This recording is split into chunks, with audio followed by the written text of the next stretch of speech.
So then, we are back with more understandings from the time of the Second Tabernacle services, where we find then the Aramaic English translation of the word.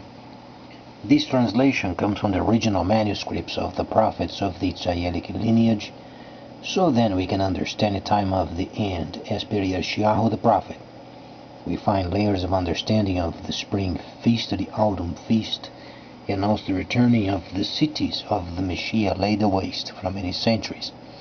And as we read then Yeshayahu the prophet, we find then the 61st chapter, the very core of the understanding of the system, because times and the seasons, as we understand, every year the holy people, the Hebrews, they maintain the holy feasts for more than 1,000 years, ever since its institution from the time of Moses in the desert. So then, we find ourselves then studying why the world then is transitioning so fast from 1,000 years of deceit, 1,000 years of no holy cities, 1,000 years then of people doing whatsoever they wanted, and unfortunately didn't work. But then during this time, we are then testifying ourselves before our very eyes the importance of the Pacific, and then Asia being the very place where you find more than 50% of the world's trade is already coming from Asia. And obviously China holds 57%. If you combine the Asian places combining with China, the number is very, very high. So this leaves then the Western nations absolutely bankrupt. As we understand, nations of the Americas, for instance, mostly bankrupt, and governments of the 1,000 years of the seat, simply they do not work. So then, as we understand, the kingdom to come government, instituted via the holy cities, is then the best government, and the Creator himself is showing these during this time, during this age, so then people they can make a decision later what government they would wish. Obviously his is the best. But let's then evaluate what's going on with Daniel the 11th chapter, as we understand the covenant explains couple of covenants. As we understand, there is only a covenant. Sometimes when Israel went to exile and then the time of punishment had ended, then they would return and they would say they would have a new covenant. But there is not a new covenant. There was a renewal of the existing covenant. So we understand there are no many covenants, but only one. Started with Ibrahim, and then we did have the recordings of Moses. From then on, the nation went to the desert. They were there for 40 years prior of going to the promised land. And then from then on, the holy city was never truly holy anymore. Rarely Israel was obedient as during the time they were in the desert. So then, because of these, we find then in Daniel the 11th chapter sections of this age where we can separate areas of the 1,000 years of deceit and then the new system pointing towards what Daniel taught, and then nations obviously linking up with China and the new system, and then prosperity is then obviously coming afterwards. As people then they receive understandings of wisdom, honesty, trustworthy. People must be loyal. They can't cheat, they can't lie, they can't steal. And those trades obviously you find when you study the holy cities. Oh, then the government of yet to come. But then, let's evaluate what's going on as far as Daniel the 11th chapter.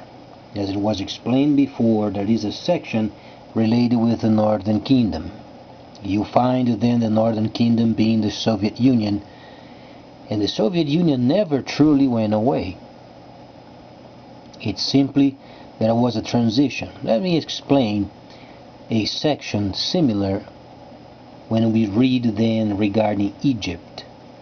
When we read then, for instance, the 8th verse of the 11th chapter of Daniel, you find then, and also their gods and molten images and so on and so forth, and silver and gold went into exile then in Egypt.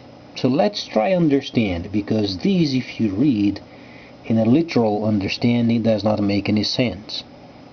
But let's then evaluate when Shimon was building the temple. There was a section on the Holy Instructions explaining then the Creator Himself as being a time. Some of the rabbis, they explain it is for a long time, storing then the Creator for a long time, but not through eternity. The understanding is the contrary. They made a house for the Creator Himself, so then the Creator would be stored, or then the forever would be stored in a temple for a time.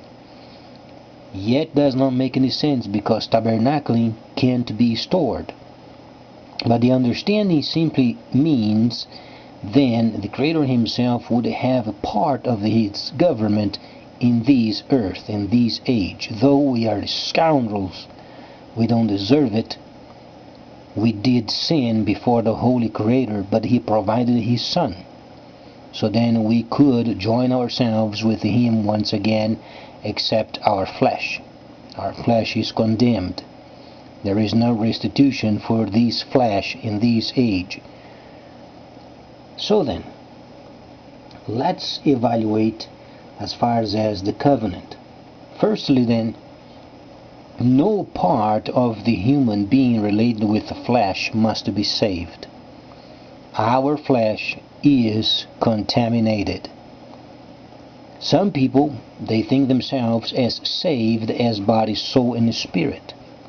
No, they are not saved in their bodies. Their souls are saved. The body can't be saved, because we are going to be given those who are obviously saved, those people who do understand tabernacling, those people who do understand then revelation or Galah. If those people, they don't understand these, then they are not saved. Yet those who do understand, only their souls are saved. Their flesh is not. Flesh has evil, and it can't be cleaned. Now, a person can remove sin from the life of the person where it is stored in the soul. A person can remove sin, but not in the flesh.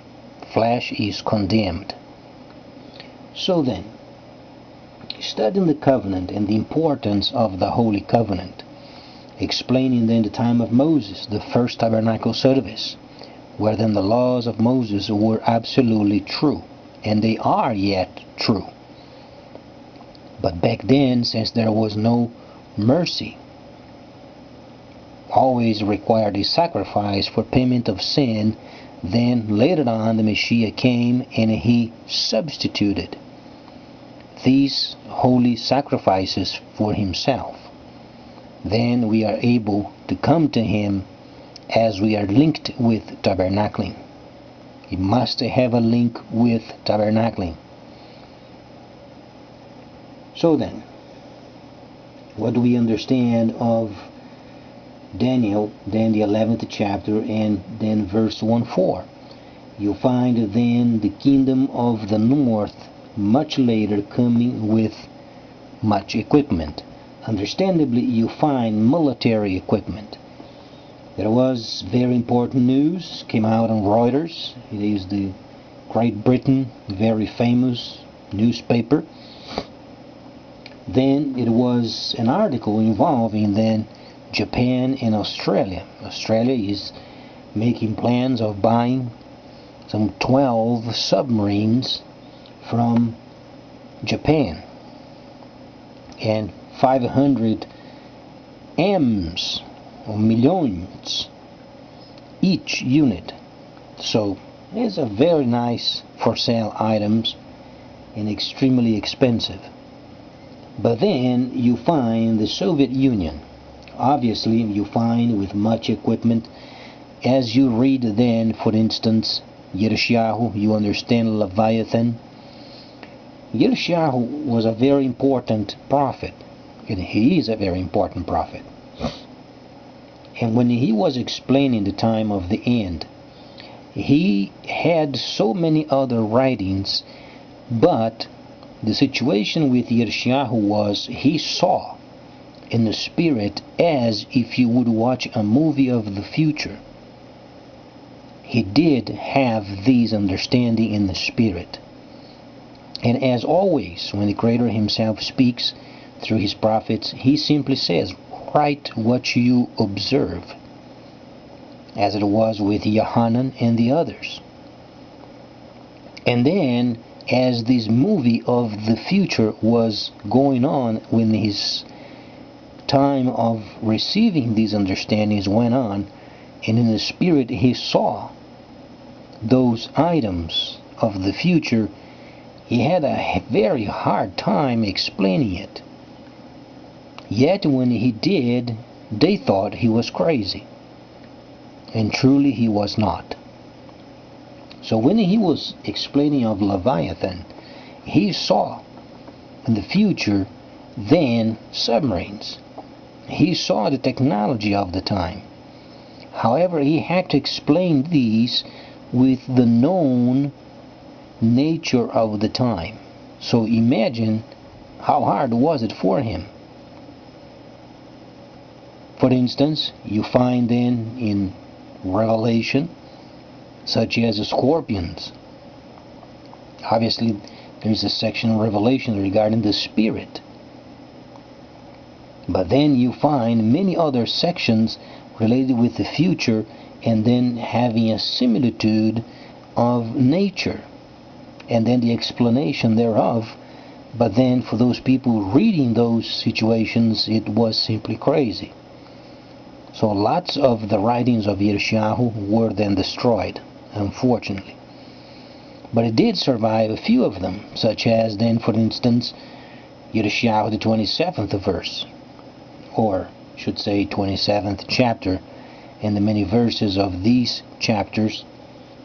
You find then firstly the 65th regarding the future, the 66th post-autumn feast.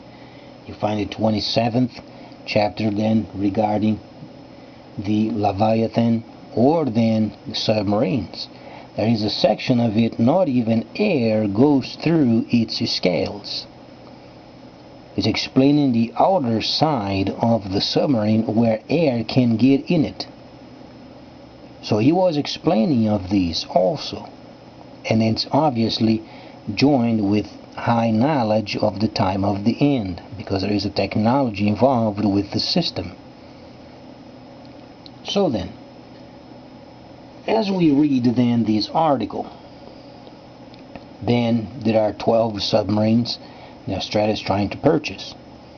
So nations are purchasing military equipment from each other.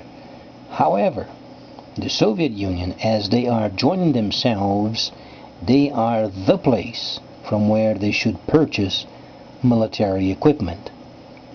That's why then in the very end of time, because it's explained, and at the end of time, then the Northern Kingdom must come with much equipment. This means they have a straightforward leadership, worldwide trade of arms.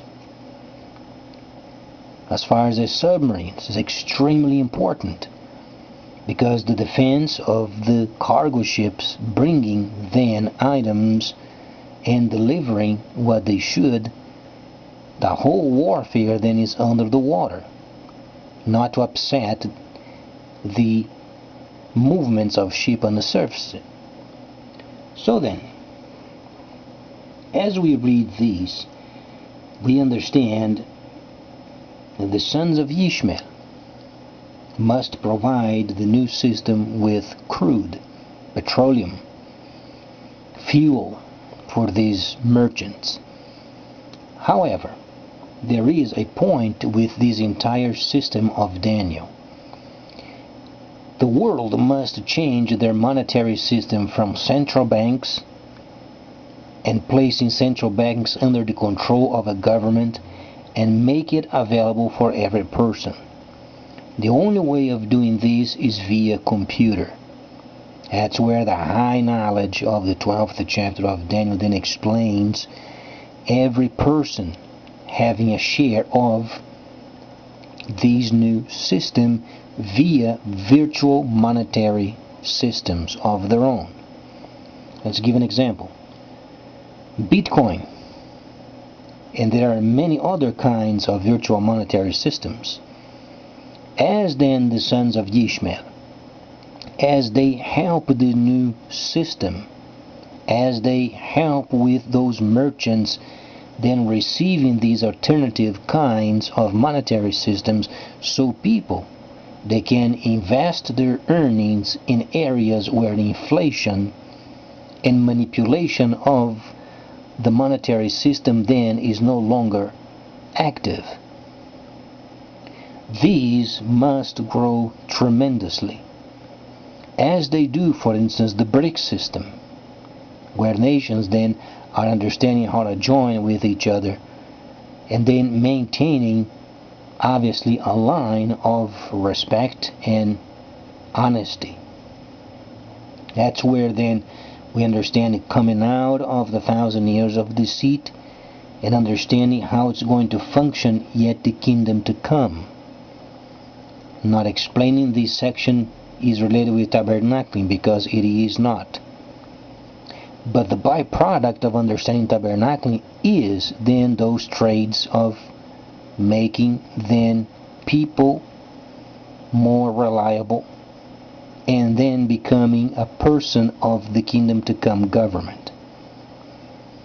So then, what do we expect of then the northern kingdom? Obviously maintaining a very high quality of arms and equipment for the war. However, for the protection of this new system, not the war per se, but the protection of their own countries. So, as we read these, what can we establish as far as central banks?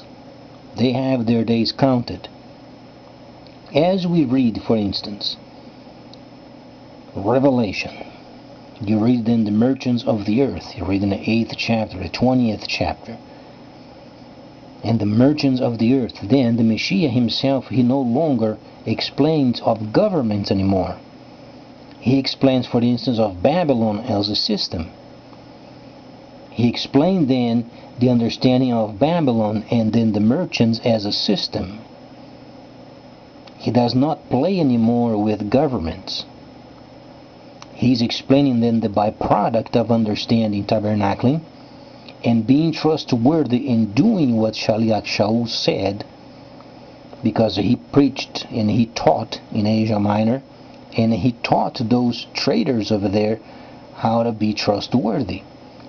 Thus they prospered. That's why when you read then Revelation, you don't find any more nations. You find then merchants. So then, every time you read then the holy instructions, and you read Yirmiyahu, for instance, 23rd chapter, you find then the opinion of those traders being very weighty. Weighty simply means importance, authority. So then, how is it going to be in a computer? Very simply, you can understand these via then investing in an existing system, so then you receive and you send via the same line. Yet you protect yourself from a monetary system that does not change. Thus then the virtual monetary system. And you can have as much as you want in the system, mostly linked with China. Because China has shown itself extremely responsible in their dealings and what they do. And that's why it's becoming a worldwide system. So then, the Soviet Union, you find then a section of the 7th verse of the 11th chapter. You find in Cuba linked up with the Soviet Union once again, and you find Congo linked up with both of them. So these socialist system for the protection of trade.